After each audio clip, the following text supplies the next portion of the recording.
نحمده ونصلي ونسلم على سيدنا ومولانا محمد ورسوله النبي الأمين المكين الحنين الكريم الرؤوف الرحيم. أما بعد فأعوذ بالله من الشيطان الرجيم. بسم الله الرحمن الرحيم. قال الله تبارك وتعالى في الكلام المجيد والفرقان الحميد كنتم خير أمة صدق الله مولانا العظيم. وقال الله تبارك وتعالى في شان حبيبه مخبرا وآمرا إن الله وملائكته يصلون على النبي يا أيها الذين آمنوا صلوا عليه وسلموا تسليما. مولاي صل وسلم دائما أبدا على حبيبك خير الخلق كلهم محمد سيد الكونين والثقلين والفريقين من عرب ومن عجم والحبيب الذي ترجى شفاعته لكل هول من الأهوال مقتحم. يا رب بالمصطفى بلغ مقاصدنا واغفر لنا ما مضى يا واسع الكرم. اللہ رب العزت خالق کائنات کی حمد و ثنا پیارے آقا کریم علیہ الصلوۃ والسلام کی بارگاہ میں عاجزانہ ہدیہ درود و سلام کے بعد تمام احباب سامعین کو السلام علیکم ورحمۃ اللہ وبرکاتہ. الحمدللہ تعالی اللہ رب العزت کے فضل و احسان سے جمعۃ المبارک کی ان بابرکت ساعتوں میں ہم سب شریک ہوئے ہیں.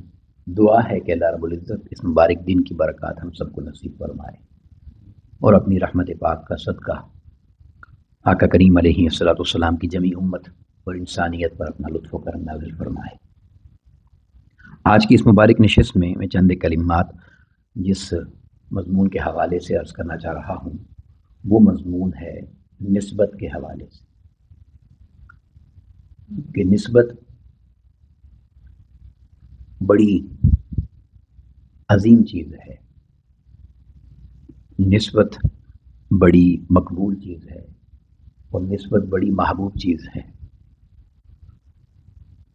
اور یہ نسبت ایک ایسی چیز ہے، ایک ایسی حقیقت ہے کہ دنیا کا کوئی مذہب اور دنیا کا کوئی ملک، کوئی معاشرہ وہ اس نسبت کی اہمیت کا انکار نہیں کرتا. اور اس کا جو سب سے بڑا منہ بولتا ثبوت ہے وہ پوری دنیا کے ہر ملک کے اندر اور بڑے بڑے تقریباً ہر شہر کے اندر موجود عجائب گھر ہیں، جن عجائب گھروں میں انہوں نے پرانی نسبت والی چیزوں کو سنبھال کر محفوظ کر کے رکھا ہوتا ہے. اب وہ نسبت ظاہر ہے ایک جیسی نہیں ہوتی، نسبت کی اقسام ہیں، اس پر میں بات نہیں کرنا چاہ رہا. میں صرف نسبت پر تھوڑی سی بات عرض کرنا چاہتا ہوں. پوری دنیا کے عجائب گھروں کے اندر جو چیزیں جن کو دنیا دیکھنے کے لیے جاتی ہے، وزٹ کرتی ہے، جب بھی کسی شہر میں کوئی جاتا ہے تو ان چیزوں کو ضرور دیکھتا ہے.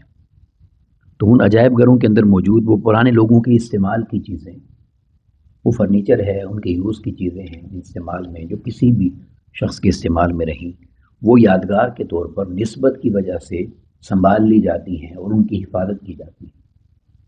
یعنی یہ ایک ایسی چیز ہے نسبت کہ پوری دنیا میں ہر شخص اس نسبت کو مانتا ہے، سمجھتا ہے. اللہ رب العزت کی بارگاہ میں جو دین ہمیں عطا ہوا، اس دین میں بھی اللہ رب العزت کی بارگاہ میں نسبتوں کا بڑا کمال ہے اور نسبتیں اس کی بارگاہ میں بڑی محبوب ہیں. جو قرآن مجید کی آیت کریمہ کا حصہ میں نے آپ کے سامنے چند کلمات تلاوت کیے، کنتم خیر امت. اب دیکھیں اللہ رب العزت نے حضرت آدم علیہ السلام سے لے کر آقا علیہ السلام تک کم و بیش 1.25 لاکھ انبیاء کرام کا یہ سلسلہ ہے. ہر نبی کی امت ہے، ہر نبی کے ماننے والے ہیں، ہر نبی کے پیروکار ہیں، مگر قرآن مجید نے 1.25 لاکھ انبیاء کرام کی امتوں کا ذکر کرتے ہوئے یہ سرٹیفکیٹ بہتر ہونے کا، افضل ہونے کا، شان کا ہونے کا فرمایا، کنتم خیر امت، تم بہترین امت ہو. اب ایک سوال ذہن میں آتا ہے کہ ایسا کیا کمال ہے اس امت میں کہ یہ سب سے بہترین ہے. اگر پرانی امتوں کو دیکھا جائے تو ان امتوں میں اگر اللہ تبارک و تعالیٰ محفوظ رکھے، ایک ایک گناہ تھا، اگر اس ایک ایک گناہ پر پوری پوری امت کو نیست و نابود کر دیا گیا، صفحہ ہستی سے مٹا دیا گیا، ایک ایک گناہ، ناپ تول میں کمی ہے، برائی ہے، جھوٹ ہے، ایک ایک گناہ پر پوری پوری قوم کو اڑا دیا گیا، پوری پوری بستیاں تباہ و برباد ہلاک کر دی گئیں۔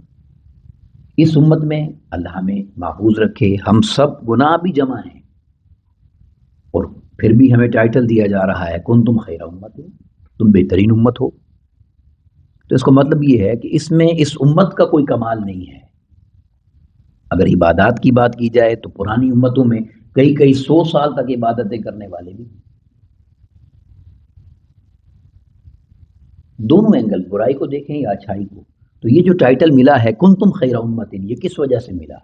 یہ صرف ایک چیز کی وجہ سے ملا کہ انہیں کسی اور نبی کی نسبت ملی تھی اور تمہیں نسبت محمد مصطفیٰ نصیب ہوگی صلی اللہ علیہ وسلم۔ تم آدم علیہ السلام کی امت نہیں ہو، تم نوح علیہ السلام کی امت نہیں ہو، تم ابراہیم و اسماعیل علیہ السلام کی امت نہیں ہو، تم یعقوب و ایوب علیہ السلام کی امت نہیں ہو، تم یحییٰ و زکریہ علیہ السلام کی امت نہیں ہو، تم موسیٰ علیہ السلام کی امت نہیں ہو، تم عیسیٰ علیہ السلام کی امت نہیں ہو۔ تمہیں یہ کمال جو دیا جا رہا ہے عظمت کا، فضیلت کا، شان کا، یہ اس وجہ سے دیا جا رہا ہے کہ تمہارے کلمے میں لا الہ الا اللہ کے بعد محمد الرسول اللہ کی نسبت تمہیں نصیب ہو گئی۔ اس نسبت نے اس امت کو سب سے عظیم کر دیا، یہ امت سب سے عظیم ہو گئی۔ ہر امت کو شریعت دی گئی، دین دیا گیا، مگر رب کائنات نے فرمایا ان الدین عند اللہ الاسلام، میرے نزدیک محبوب ترین جو دین ہے وہ دین اسلام ہے۔ کیوں کہ یہ دین وہ ہے جو ہمیں اپنے محبوب پاک علیہ السلام کی امت کو عطا فرمایا۔ اب 4 کتابیں اللہ رب العزت نے آسمان سے نازل فرمائیں اور چاروں کتابوں میں سے جو فضیلت اور عظمت دی ذالک الکتاب لا ریب فیہ، یہ وہ کتاب ہے جس میں کوئی شک و شبہ نہیں ہے، جس کو یہ فضیلت اور شان دی انا نحن نزلنا الذکر و انا لہ لحافظون، ہم نے اتارا ہے، ہم حفاظت کریں گے۔ ساری آسمانی کتابیں بدل دی گئیں مگر یہ نہیں بدلی گئی، کیوں؟ اس کتاب کی نسبت آقا علیہ الصلوۃ والسلام کی ذات پاک سے ہوئی۔ تو یعنی یہ وہ نسبت کا عمل ہے کہ جو اللہ کی بارگاہ میں ایسا محبوب ہے کہ جیسی نسبت کسی کو مل جاتی ہے وہ ایسی ہی عظمت حاصل کر لیتا ہے، جیسی نسبت کسی کو ملتی ہے وہ ایسی عظمت پا لیتا ہے۔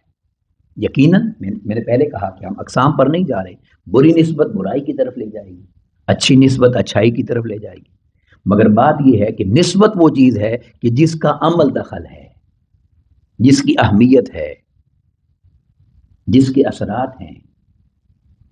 اب قرآن مجید میں اللہ تبارک و تعالیٰ نے فرمایا، 15واں پارہ شروع ہوتا ہے سورہ بنی اسرائیل، سبحان الذی اسریٰ بعبدہ لیلا من المسجد الحرام الی المسجد الاقصی، مبارک مہینہ ہے جس میں آقا علیہ السلام کو یہ سفر کروایا گیا۔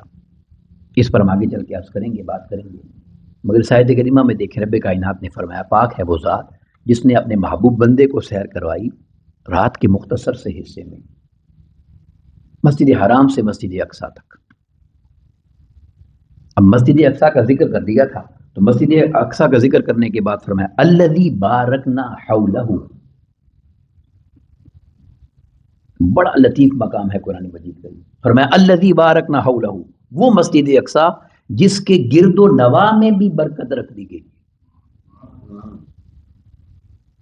جس کے ارد گرد برکت ہے، بابرکت ہے، جس کے ارد گرد کا علاقہ بابرکت ہے۔ مسجد اقصی تو ہے ہی نا، وہ تو مسجد ہے، اسے تو وہ شرف ملا کہ معراج کی رات تمام انبیاء کرام وہاں جمع ہوئے، آقا علیہ السلام کی ابتدا میں نماز پڑھی، مگر فرمایا الذی بارکنا حولہ، جس کے گرد و نواح کو بھی ہم نے بابرکت بنا دیا ہے۔ اب اس کے گرد و نواح میں ایسا کیا ہے؟ 1000 چیزیں ہوں گی، مگر سب سے بڑی چیز جو سمجھ آتی ہے وہ نسبت ہے کہ اس کا تعلق مسجد اقصی سے جڑا ہوا ہے، مسجد اقصی کی باؤنڈری ہے چاروں طرف۔ تو اس نسبت نے ایسی عظمت عطا کر دی کہ رب کائنات نے ضمانت دے دی کہ الذی بارکنا حولہ، اس کے گرد و نواح کو ہم نے بابرکت کر دیا ہے۔ اور ایک بات ذہن نشین کر لیں، یہ جو برکت ہوتی ہے نا، اس کی ایکسپائری نہیں ہوتی، یہ کبھی ایکسپائر نہیں ہوتی۔ تو اس کے گرد و نواح کو جو بابرکت کر دیا ہے تو یہ اس کی بابرکت ہونا، اس کو اللہ رب العزت نے دوام عطا کر دیا ہے برکت کا۔ اب پھر وہی بات آ گئی کہ یہ چیز اور یہ عظمت اسے کیسے ملی؟ یہ چیز اس کو اس نسبت نے عطا کر دی جو اس کو اللہ رب العزت نے اس مسجد کے ساتھ عطا کر دی ہے۔ اب میں قرآن مجید کے اسی طرح چند ایک مقامات آپ کے سامنے رکھتا ہوں جہاں نسبت کا ذکر ہے، اور اللہ تبارک و تعالیٰ نے کس انداز سے نسبتوں کو بیان کیا ہے اور کس انداز سے نسبتوں کا رب کائنات نے تذکرہ فرمایا ہے۔ اب یہ سارا قرآن مجید کے چند ایک واقعات جو میں عرض کروں گا، ہمیں سوچنے کے لیے قرآن مجید بار بار کہتا ہے کہ غور و فکر کرو، سمجھو، توجہ کرو، عقل نہیں رکھتے تم، شعور نہیں رکھتے تم، کیوں غور و فکر نہیں کرتے؟ یہ سارے واقعات جو اس نے بیان کیے اس کی بڑی اقسام ہیں۔ جتنے بھی نسبت کے واقعات بیان کیے گئے ہیں اور ان نسبتوں کی کمالات کا ذکر کیا گیا ہے، تو کیا انسان کو یہ سوچنے کی دعوت نہیں دی گئی کہ اے بندے، ان سارے واقعات کو جو تو پڑھ رہا ہے، جو نسبتوں سے والے ہیں، جو نسبتوں کے کمال کو بیان کرنے والے ہیں، تو کیا تجھے یہ سمجھ نہیں آتی کہ نسبت سے کمال نصیب ہوتا ہے؟ تو بھی کوئی بابرکت عظمت والی نسبت حاصل کر لے۔ یقیناً ایسا ہی ہے۔ اب دیکھیے قرآن مجید میں میں آقا علیہ الصلوۃ والسلام کی حیات طیبہ اور آپ کی چونکہ ذات مبارک، کائنات میں آقا علیہ الصلوۃ والسلام کی ذات سے بڑی کوئی نسبت نہیں ہے، کیونکہ سب سے افضل دین وہ ہوا جو آقا علیہ الصلوۃ والسلام کو ملا، سب سے افضل امت وہ ہوئی جو آقا علیہ الصلوۃ والسلام کو ملی، سب سے افضل کتاب وہ ہوئی جو آقا علیہ الصلوۃ والسلام کو ملی۔ تو سب سے بڑی نسبت آقا علیہ الصلوۃ والسلام کی ذات گرامی ہے۔ اب اس نسبت کا کمال دیکھیے کیا ہے۔ آقا علیہ الصلوۃ والسلام کے ساتھ جن ازواج مطہرات، جن خواتین کا آقا علیہ الصلوۃ والسلام سے نکاح ہوا، اب قرآن مجید پورے قرآن میں عورتوں کا ذکر کرتا ہے۔ سورہ نساء اس نے نازل کی ہے، سورہ نساء ہے پوری، نساء عورتوں کے بارے میں جہاں اللہ کلام کرتا ہے، پورے قرآن میں جگہ جگہ آتا ہے۔ مگر جب ان کی باری آئی تو رب کائنات نے ان کے لیے فرمایا یا نساء النبی۔ اب یہاں پر یہ ایک چیز آ گئی جس کا ذکر آ گیا کہ یہ عام عورتوں کا ذکر نہیں ہے۔ یا نساء النبی، اے میرے محبوب علیہ الصلوۃ والسلام کی ازواج اور عورتوں۔ اب جب یہ نسبت کا بیان کیا تو دیکھیں رب کائنات نے کیا فرمایا، لستن کاحد من النساء، کائنات میں کوئی اور عورت آپ جیسی ہے ہی نہیں، آپ دنیا کی عورتوں جیسی عورت نہیں ہیں۔ اب سوال یہ پیدا ہوتا ہے کہ اگر فزیک دیکھی جائے یا انسانی جسم اور وجود کو دیکھا جائے تو تھی تو وہ خواتین عورتیں، تو کیا چیز ہے جو انہیں اتنا عظیم کر رہی ہے کہ کائنات میں کوئی عورت ان عورتوں جیسی نہیں ہے؟ تو فرمایا یا نساء النبی، کسی اور کو یہ نسبت نہیں ملی جو آپ کو مل گئی، آپ میرے محبوب کی زوجہ بن گئیں، اب کائنات کی کوئی عورت آپ جیسی ہو ہی نہیں سکتی۔ یہ نسبت ہے۔ اور پھر اللہ رب العزت نے اسے اس انداز سے بھی بیان فرمایا، النبی اولا بالمؤمنین من انفسہم، میرے محبوب پاک علیہ الصلوۃ والسلام کی شان یہ ہے کہ یہ مومنین کی جانوں سے زیادہ ان کے قریب ہیں۔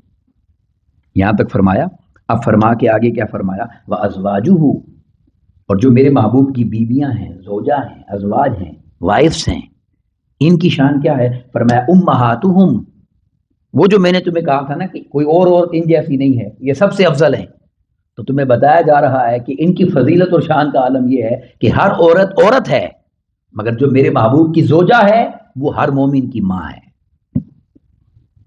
امہاتہم، وہ تمہاری مائیں ہیں، اس لیے تو انہیں امہات المؤمنین کہا جاتا ہے، مومنین کی ماں۔ بس صرف ایک جملہ کہہ کے آگے جانا چاہتا ہوں، اور رب کائنات نے یہ مقام اور یہ شان عطا کر دی کہ یہ میرے محبوب پاک کی نسبت والی عورتیں ہیں، اب کوئی اور ان جیسا نہیں ہو سکتا۔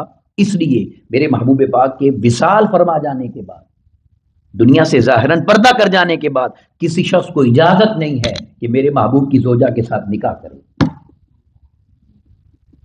جب عورت بیوہ ہو جاتی ہے تو اسے شریعت اجازت دیتی ہے عدت گزارنے کے بعد کہ تم نکاح کرو، اور وہ کر سکتی ہے، مگر یہاں نہیں کر سکتی۔ کیوں؟ فرمایا نہیں، جو میرے محبوب کی نسبت پا گیا ہے اس سے کوئی اور سہارا نہیں ملے گا، کوئی اور ماں نہیں آتا، تم عام عورتوں جیسی نہیں ہو، تمہارے لیے اللہ نے اپنی تقدیر اور قدرت اور شریعت ہی بدل دی۔ یہ فضیلت اور یہ شان کو نسبت، چونکہ وہ مائیں ہیں، ماں سے تو نکاح ہی نہیں ہوتا، یہ عظمت اور شان قرآن مجید نے ان کو عطا کر دی۔ تو قرآن مجید جگہ جگہ، اب قرآن مجید نے بنی اسرائیل کے تابوت کا ذکر کیا، تابوت سکینہ، جس کو وہ اٹھائے پھرتے تھے، اس تابوت کے اندر انبیاء کرام علیہ السلام کی استعمال کی چیزیں تھیں، ان کے یوز میں رہنے کی کچھ چیزیں تھیں. کسی نبی مبارک کا مسلح تھا، کسی نبی مبارک کا عصا تھا، کسی نبی مبارک کے نالین تھے، کسی نبی مبارک کے کرتا قمیض حصہ تھا، لباس کا حصہ تھا. اس کو اٹھا اٹھا کے پھرتے تھے. اور اس تابوت سکینہ کی برکت کا عالم یہ تھا کہ جس جگہ اس تابوت کو اٹھا کر لے جاتے، رب کائنات ان کے لیے فتح اور کامیابی کے راستے کھول دیا کرتا تھا. دشمن سے کبھی شکست نہیں ہوتی تھی اس کی نسبت کی وجہ سے. تو رب کائنات نے پورے قرآن مجید کے اندر نسبتوں کو جگہ جگہ بیان کیا. حضرت یوسف علیہ السلام کی قمیص جب آپ نے اپنے بھائیوں کو عطا فرمائی کہ اذهبوا قمیصی ھذا، یہ میری قمیض لے جاؤ، والد گرامی کے چہرے پر رکھ دینا. جو بینائی ان کی چلی گئی ہے، نابینا ہو گئے ہیں، رب کائنات ان کو بینائی عطا کر دے. تو اس کپڑے اور قمیض کی برکت اور نسبت سے بینائی مل گئی. مگر میں اس سے آگے ایک مثال جو عرض کرنا چاہتا ہوں وہ بڑی اہم ہے، اور وہ یہ کہ دیکھیں تمام عبادتوں کا مرکز حج ہے، ٹھیک ہے. اور حج جب انسان کرنے کے لیے جاتا ہے یا عمرہ کرنے کے لیے جاتا ہے تو وہ طواف کرتا ہے. اور طواف جب انسان مکمل کر لیتا ہے، کعبۃ اللہ کا طواف پورا ہو جاتا ہے، تو اس کے بعد اسے 2 نفل ادا کرنے ہوتے ہیں. اب یہ ساری چیزیں وہ ہیں کہ جن پر سوچنے کی ضرورت ہے کہ دنیا میں جہاں کہیں بھی آپ ہیں، جہاں کہیں بھی ہیں، آپ کو حکم ہے کہ مسجد حرام کی طرف منہ کر کے نماز پڑھیں. کعبۃ اللہ کی طرف منہ کر کے ہم نے نماز پڑھنی دنیا میں جہاں ہیں. اب اس مسجد حرام کے اندر چلے گئے ہیں، صحن کعبہ میں کھڑے ہیں اور طواف کے بعد 2 نفل پڑھنے ہیں، تو شریعت کہتی ہے کہ اب تم ہر جگہ نہیں کھڑے ہو سکتے. اب اس جگہ جا کے کھڑے ہو جہاں مقام ابراہیم تمہارے سامنے ہو. وَاتَّخِذُوا مِن مقام ابراہیم مصلی، اور یہ جو مقام ابراہیم ہے اس کے سامنے 2 نفل ادا کرو تاکہ تمہارا طواف مکمل ہو جائے. پورے صحن کعبہ بھی نہیں، پوری دنیا سے اس طرف مڑ کے پڑھیں تو ہو جاتی ہے، اور وہاں جا کر طواف ہی پورا نہیں ہوتا جب تک اس پتھر کے سامنے 2 نہ پڑے نفل. کیوں؟ وہ پتھر اس کا کیا کمال ہے؟ اس کا نام بتاتا ہے کہ وہ مقام ابراہیم، اس کی نسبت ابراہیم علیہ السلام کے ساتھ. اور اس کا آپ واقعہ جانتے ہیں، تعمیر کے لیے جنت سے آیا تھا، اس پہ کھڑے ہو کے تعمیر کرتے رہے. اور کمال کی بات یہ ہے کہ جس کو سمجھنا چاہیے کہ اس کی نسبت ابراہیم علیہ السلام کی ذات پاک کے بھی وجود کے قدموں کے ساتھ ہے. اس پر کھڑے تھے آپ کے مبارک قدموں کے نقش ہیں اس پر. تو رب کائنات نے فرمایا تمہیں یہ عام پتھر نظر آتا ہے، میں تمہارا طواف ہی قبول نہیں کرتا جب تک اس نسبت کا احترام کر کے یہاں 2 نفل ادا نہیں کرتا. وہ رب جو کسی غیر کے سامنے جھکنے نہیں دیتا، اس پتھر کے سامنے نہ جھکیں تو اپنے دربار کی حاضری قبول نہیں کرتے. یہ نسبت ہے. پھر اسی سے باہر نکلے پتھروں کی بات ہے تو صفا و مروہ میں جا کے 7 چکر لگانے ہیں. کوئی دیکھے تو ایسے لگتا ہے دیوانے ہیں، یہاں کیا کر رہے ہو بھائی؟ اس پہاڑ پہ چڑھ رہے ہو، اس پہاڑ پہ چڑھ رہے ہو. درمیان میں ایک جگہ ہے، فکس علاقہ ہے جہاں لائٹنگ ہے، وہاں سے دوڑتے ہو. اور اگر دوڑنے کی بات کریں تو مسجد کی طرف آتے ہوئے قرآن مجید نے فرمایا خذوا زینتکم عند المساجد، مسجد کی طرف آتے ہوئے زینت کے ساتھ، ادب اور احترام کے ساتھ آیا کرو. جب ہم نماز میں شامل ہو رہے ہوتے ہیں، اگر رکعت نکل رہی ہے تو بھاگ کر نہیں جانا چاہیے. بے شک رکعت آپ کی قضا ہو جائے، اللہ کی نماز ہے، ادب ہے اس کا. یہ یہاں پر نماز پڑھتے ہوئے بھی اتنا ادب اور احترام ہے، اور وہ اپنے گھر میں بلا کر فرماتا ہے کہ یہاں تم نے بھاگنا ہے. کیوں؟ اس لیے کہ اس بھاگنے کی نسبت کسی کے ساتھ ہے، بس اس نسبت کی وجہ سے تمہیں بھاگنا ہے یہاں پر. اور جو یہاں بھاگے گا اس کی نسبت کو قبول کر کے اللہ رب العزت اپنی بارگاہ کی حاضری کو قبول کر کے اس صحیح کو قبول کر لے. تو پورے قرآن مجید کے اندر جگہ جگہ اللہ تبارک و تعالیٰ نے نسبتوں کا ذکر فرمایا اور نسبتوں کا تعلق بتایا، نسبتوں کی اہمیت بتائی، نسبتوں کی فضیلت بتائی، نسبتوں کی شان بتائی. اور آج جو ہم نے درس قرآن میں بات مکمل کی تھی، میں نے اس لیے اس پر بات کی کہ ایک دوست نے ایک سوال کیا تھا، اسی پر مکمل کر رہا ہوں کہ اللہ رب العزت نے اصحاب کہف کا ذکر فرمایا اور ان کے کتے کا ذکر کیا. اور ہم نے رات گفتگو مکمل یہاں کی تھی کہ اس کتے کو رب کائنات نے اپنے محبوب بندوں کے ساتھ جوڑ جوڑ کر بیان کیا. وَكَلْبُهُمْ وَكَلْبُهُمْ وَكَلْبُهُمْ، ان کا کتا، ان کا کتا، ان کا کتا، صرف کتا نہیں، ان کا کتا، ان کا کتا، صرف یہاں تک بات نہیں رہ جاتی. اب اللہ تبارک و تعالیٰ کا کلام ہے، یہ قرآن مجید ہے، عام کتاب بھی نہیں ہے. اس کتاب میں اللہ تبارک و تعالیٰ فرماتا ہے اس کتے کی بیٹھنے کی اس ادا کو بیان کر رہا ہے، طریقے کو، وہ بیٹھتا کیسے تھا. وَقَلْبُهُمْ بَاسِطٌ ذِرَاعِهِ بِالْوَسِيطِ، وہ اپنے بازو پھیلا کر غار کے باہر بیٹھا ہوا تھا۔ اب آپ اندازہ کریں، اگر انسان کتے رکھتا ہے، کتے پالتا ہے، کتوں سے بڑا انسان کو پیار ہوتا ہے، ہر چیز بیان کی جاتی ہے، مگر کیا ان کے بیٹھنے کے انداز بھی بیان کیے جاتے ہیں کہ کتا کیسے بیٹھتا ہے؟ اور یہ اللہ کا کلام ہے، میرا اور آپ کا بھی نہیں۔ اور وہ اس کتاب میں فرما رہا ہے کہ اس کتے کی بیٹھنے کی ادا بھی تمہیں بتاؤں کہ 309 سال تک وہ باہر بازو پھیلا کر بیٹھا ہوا تھا۔ اب علماء کرام بیان کرتے ہیں کہ اس قرآن مجید کی ایک ایک آیت میں سبق ہے نا، ایک ایک آیت میں درس ہے، تو یہ جو حصہ ہے قرآن مجید کا، اس میں سے کیا کوئی شریعت کا میسج نکل رہا ہے؟ اس میں کیا پیغام ہے ہمارے لیے کہ وہ کتا بازو پھیلا کے بیٹھا ہوا تھا؟ اس سے ہم نے کیا سیکھنا ہے؟ تو علماء بیان کرتے ہیں رب کائنات نے یہ بیان اس لیے کیا ہے کہ وہ بتانا چاہتا ہے کہ میرے محبوب بندوں کی سنگت میں اگر کتا بیٹھا ہے تو میں اس کے بیٹھنے کی ادا اس لیے بتا رہا ہوں کہ تمہیں بتانا چاہتا ہوں کہ میرے محبوب بندوں کی سنگت میں بیٹھنے والے میری نگاہ میں رہتے ہیں،